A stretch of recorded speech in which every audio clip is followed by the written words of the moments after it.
I've dreamed of making a proper LEGO Minecraft coral reef for ages. We got a taste of that in the first ocean episode where we built an underwater ruined portal.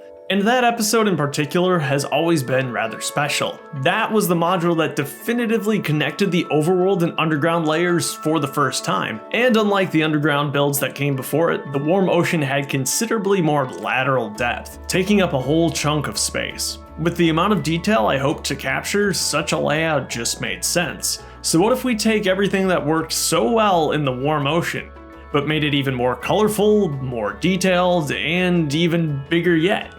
Well folks, we're about to find out, because in this episode, we'll be making the largest addition to the LEGO Minecraft world yet as we finish out the ocean. That also means that the entire front row of underground modules will be complete by the end of this episode. There's a lot at stake here, so hey, we had best get to building.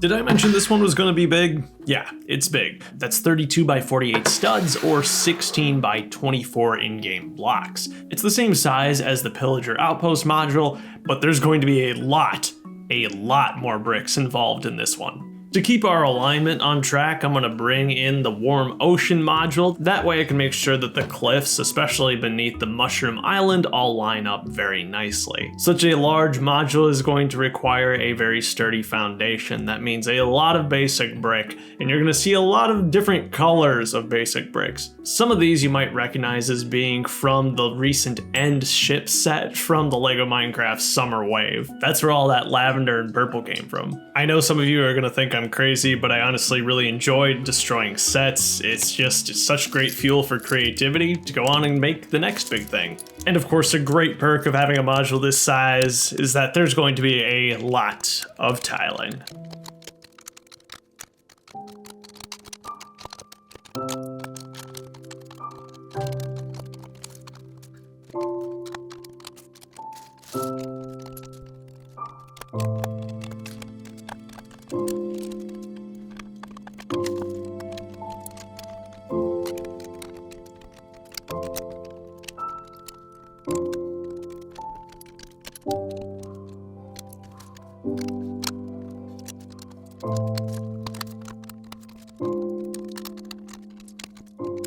I'm going to raise up some of the terrain in the back so the details back here don't get lost behind all the coral structures and the ocean ruins that we're going to put in front. The ocean rune structures are perfect for a display this size. I'm going to be able to fit them in their entirety without downscaling them here, which is awesome.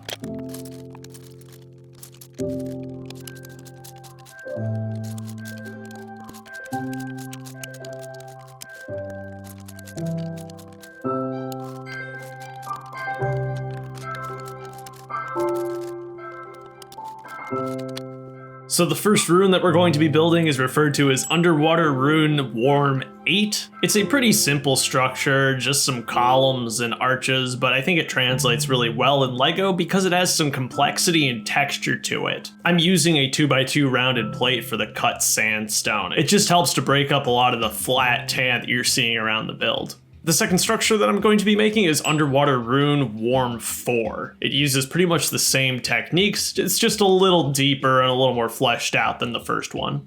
I've decided to use 2 ingot pieces to replicate the chiseled sandstone look. Let me know what you think of that, or if you have a better idea for how to replicate that block. I know at one point in time, LEGO had actually concepted doing a pyramid structure as an official set. If that ever gets made, it would be great to see a 1x2 printed creeper face tile for this block. Now, originally, I wasn't planning on including granite in this build, but Undisturbed Beans generously donated a ton to the Sand Red Fund, so this one's dedicated to you. Thank you so much, my dude. The layer above is also made possible by an unexpected contribution. You see, about this time last year, I had the honor of participating in my second round of Iron Builder. Believe it or not, the seed part was a Minecraft part. It was the sand green trident. So ever since the competition, I've had 100 of these sitting around, and I wanted to find a home for at least a handful of them. So here I've recreated a scene of a drowned chucking a bunch of tridents at a player frantically swimming away, and of course the tridents get embedded in the wall. So thank you to Marcus for all the pieces. I'm so glad I could finally find a home for these. If you don't know who Marcus is, well, let me just say that he's one of the people responsible for one of the coolest sets of 2024. The next step in this build is going to be building up a lot of terrain. Again, I'm making sure to include some ores on the side. You can see some redstone on the left and some gold ore on the right. Beyond that, it is just a lot of dark bluish gray bricks. And I need to make sure that this section is strong too, because it does need to support the above ground modules that will be placed on top of it. I mean, it's also just nice when I carry something around and it doesn't break. That's always a great time. I guess that's part of the beauty of Lego Minecraft though. It's pretty hard to break Lego Minecraft stuff. It's made out of the sturdiest bricks that the company produces. There's definitely a beauty in that. You know, it's not beautiful though. This endless sea of plain, boring tan. But we're gonna do something to fix this. We're gonna add at least one of every coral variant to this landscape. I'm really excited about this. I've actually had these coral sections built for 2 years at this point when I teased them to my members back in 2022. I'm so happy to get them off their shelves and put them in the display for the first time. You can tell these are old because they've actually got my old seagrass design on top of them, which is just the stacked flower stems. Since then, I've been using the seagrass design of Edge of Bricks, who has also made a really awesome coral reef mock, as well as several other game-accurate Lego Minecraft builds. Definitely check him out. He's a fantastic builder and makes some great videos documenting his projects as well. With the coral structures in place, there's only a few more details to add, like those seagrass elements, and then of course we'll be adding our mobs in here later as well. Oh, and speaking of mobs, I should point out that, by popular demand, I've worked on a massive restock of my custom Lego Minecraft mobs, which are now available for sale on my mom's Bricklink store. There's polar bears, phantoms, sniffers, withers, iron golems, ghasts, and ravagers. I'll have a link down in the description where you can take a closer look at those.